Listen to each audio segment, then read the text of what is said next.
The excavation team saw a pipe going underground in the middle of a dense forest. This was quite surprising because the place where they were standing was an old dead volcano, which was completely covered by trees, plants, and grass. It was decided to send a night vision camera to see inside the pipe. When the camera went inside after going down about 30 meters, the scene of a very large tunnel was captured.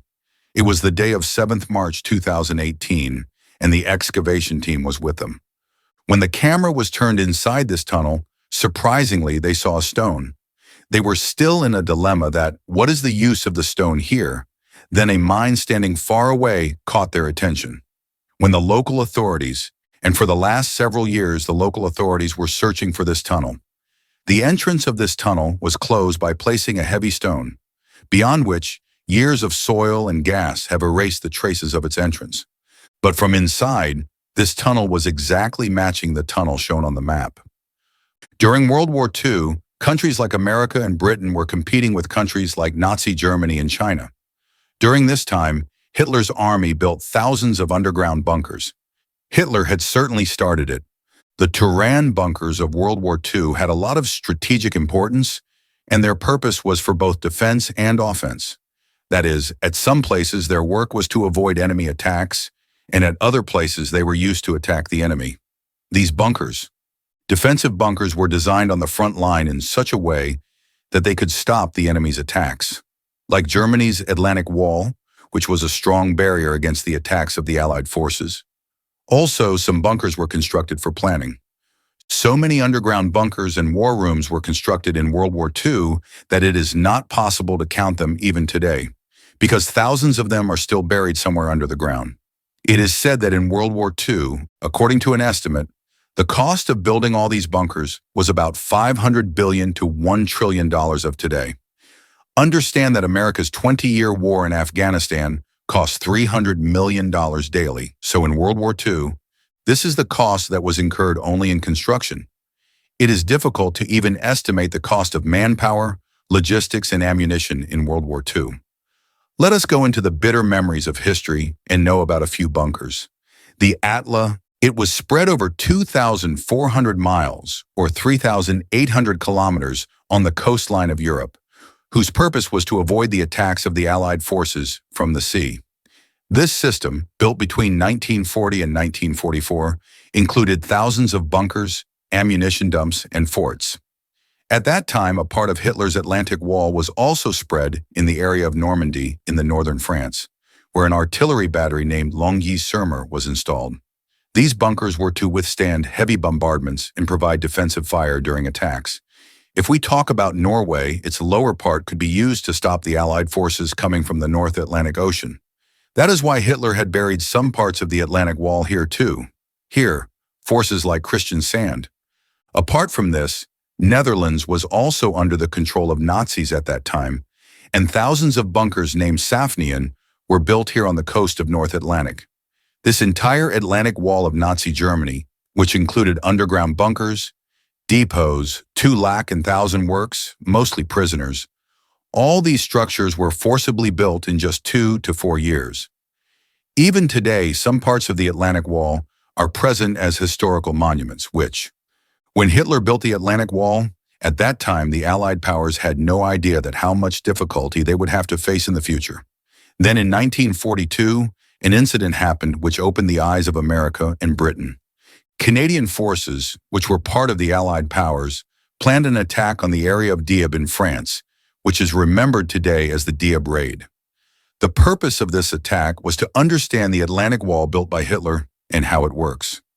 These strong concrete bunkers foiled the Allied attack badly.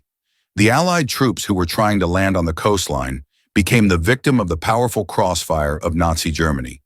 This was a huge challenge for the Allied forces. 6,000 Allied soldiers were involved in this mission, out of which 3,600 were either killed or became prisoners at the hands of the Nazis. After Dieppe Raid, the Allied forces understood that if they have to attack Hitler's regime successfully, then they will have to build bunkers and defend themselves. Therefore, a lot of money was spent in the construction of bunkers and tunnels in the United Kingdom, France, and the Soviet Union, as well as Canada. Churchill War Rooms was an underground complex built in London. It was the headquarters of British Prime Minister Winston Churchill during World War II. This complex was specially designed to protect against airstrikes by Nazi Germany. New underground bunkers and tunnels were also built in France's Maginot Line, which was built after World War I. On the other side of the world, in Japan, which was supporting Hitler during World War II, several underground bunkers were dug. A whole network was built under the Toyo border, which included hidden artillery positions, storage routes, etc. The bunkers and tunnels on Okinawa were much more massive and complex, with thousands of Japanese soldiers in position for defense and resistance. This defense system was designed to delay Allied invasions and to contain as many enemies as possible. The engineering of the bunkers built by many countries during World War II is nothing short of a miracle. There was the threat of war, shortages of everything, and on top of all these challenges, there was the threat of an airstrike at every passing moment. On top of that, workers were often killed by suffocation while constructing underground tunnels. But despite all these challenges, thousands of bunkers were not only built, but many of them are still hidden in the same condition under the ground. Especially those which were built in Axis power countries, because after World War II, when their rule ended, the soldiers either closed the entrance of the bunker and ran away or died inside it. Therefore, nobody knew. There was a way to find out the location of all these bunkers and tunnels, and that was the secret documents present with Hitler's government. But they were either burnt or hidden in a place which was known only to the person who discovered them. For this reason, these bunkers remained hidden after the war. Special ventilation systems were made for underground bunkers, which took fresh air inside the bunker and took out carbon dioxide. Nazi leaders' hideout. It was built at a height of 6,000 feet in Germany's Ober-Salzburg area for secret meetings and relaxation of the Nazi leadership. Using concrete and granite, it was made bomb-proof.